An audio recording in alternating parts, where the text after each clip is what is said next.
Hello children.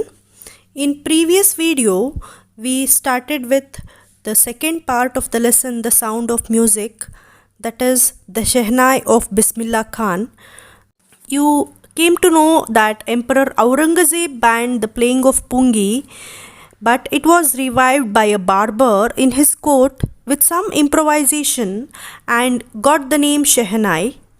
The sound of Shehnai was considered auspicious and it is a part of a North Indian wedding. Earlier, as a child, Bismillah Khan was a player of Gilli Danda, but later he earned Bharata Ratna. Everyone from Bismillah Khan's family was a professional musician. Now let us continue with the next part of the biography, children. Open your textbook and follow the reading.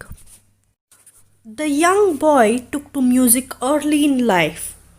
At the age of 3, when his mother took him to his maternal uncle's house in Benares, now Varanasi, Bismillah was fascinated watching his uncles practice the Shehnai. Soon, Bismillah started accompanying his uncle Ali Bux to the Vishnu temple of Benares, where Bux was employed to play the Shehnai. Ali Bux would play the Shehnai and Bismillah would sit captivated for hours on end. Slowly he started getting lessons in playing the instrument and would sit practicing throughout the day. For years to come, the temple of Balaji and Mangalamaya and the banks of the Ganga became the young apprentice's favorite haunts where he could practice in solitude.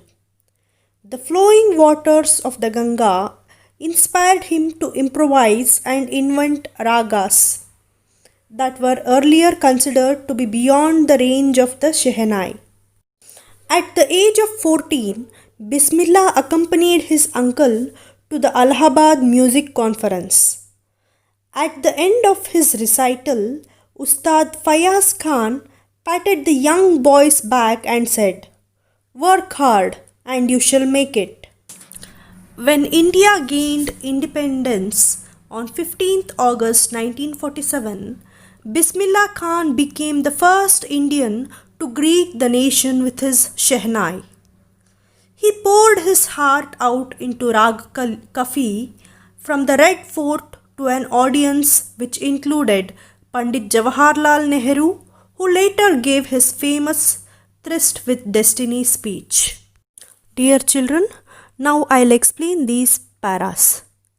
Children, from these paras, you understand how Bismillah Khan got his first lesson in playing of the Shehnai and the role of elders in shaping his music future. At a young age of 3 years, Bismillah Khan's mother took him to his maternal uncle's home in Benares, which is now called Varanasi.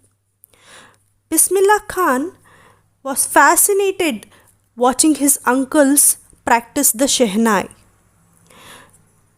He got his first lesson in playing Shehnai by accompanying his maternal uncle Ali Bux, who visited the Vishnu temple at Benares to play the Shehnai. In his company, young Bismillah Khan got his first lesson of Shehnai. He would sit practicing Shehnai throughout the day.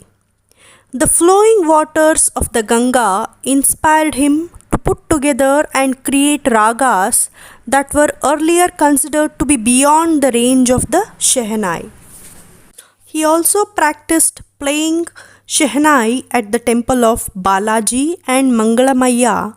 At the age of 14, Bismillah Khan accompanied his uncle Ali Bux to the Allahabad Music Conference. After his recital, Ustad Fayaz Khan came to him and patted his back. This was a compliment to him, and Fayaz Khan further added that if Bismillah worked hard, he would make it. On 15th August 1947, when India gained independence, Bismillah Khan greeted the nation with the recital of Rag Kafi on his Shehnai. In 1938, the All India Radio was opened in Lucknow, and with that, Bismillah Khan got his first big break. After that, he was a man who was often heard on air. Dear children, in this part of the lesson, you have learnt how Bismillah Khan used to practice music on the bank of the Ganga for hours, and he became perfect in the art of playing Shehnai. Since everyone from Bismillah Khan's family was a professional musician, it played a major role in shaping his future. He had his programs in the All India Radio and played Shehnai from the Red Fort at the time of independence. Dear children, I hope you have understood this part. In the next video, I'll continue with the next part of the biography, the Shehnai of Bismillah Khan. Thank you. Happy learning.